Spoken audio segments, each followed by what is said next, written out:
Советская воля, простая девчонка, прощай ненадолго, родная сторонка.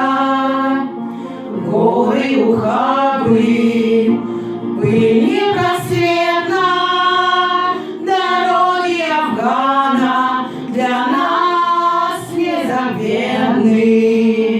Зной, пот, песок и соль, письмо, надежда, боль. Идет второй годок, ну как же там, сынок, кто знал, что будет обнимать твой нежный прекрасный стан. Женская судьба, Афганистан.